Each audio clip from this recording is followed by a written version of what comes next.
ان کے لب رنگی کی نچھاور تھی کہ جس نے تو سرفراز منصوری صاحب ہیں کہ اگر لیٹ کر نماز قرآن شریف پڑھتے ہیں اور موبائل کے اندر اینڈرائڈ میں، تو ایسی صورت میں کیا وضو کرنا ضروری ہے؟ نہیں۔ دوسرا یہ کہ لیٹ کر قرآن پڑھ سکتے ہیں جبکہ ان کو کوئی صورت یاد ہے اور یہ اس کو منہ زبانی پڑھتے ہیں، مگر کبھی یاد نہ آنے کی صورت میں انہوں نے اس کا فوٹو کھینچ کے اسکرین شاٹ لے کر رکھ رکھا ہے، تو یہ اس کو کھول کے دیکھ لیتے ہیں اگر کہیں بیچ میں سے یاد نہیں آتی، تو یہ سب کام لیٹے لیٹے ہوتے ہیں، تو اس طرح کر سکتے ہیں۔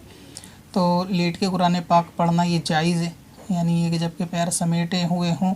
اس طرح سے بندہ اگر کروٹ لے کے بھی لیٹا ہوا ہے اور قرآن شریف پڑھ رہا ہے جو اس کو یاد ہے صورت ہے، تو اس میں کوئی حرج نہیں ہے۔ اور اس طرح زبانی پڑھنے سے وضو کرنا بھی ضروری نہیں ہے، لہٰذا یہ کہ اگر کوئی شخص پاک ہے اور زبانی بستر پہ کوئی صورت ہے اس کو یاد ہے، اس کو ریپیٹ کرتا ہے،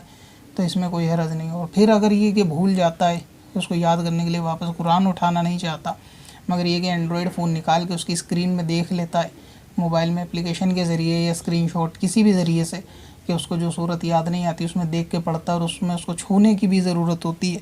تو اس میں وضو کی بھی ضرورت نہیں، اور یہ صورت بھی بالکل درست ہے، آپ ایسا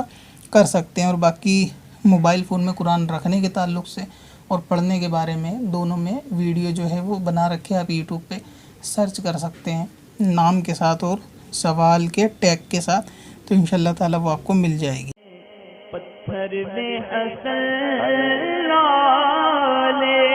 پرنوار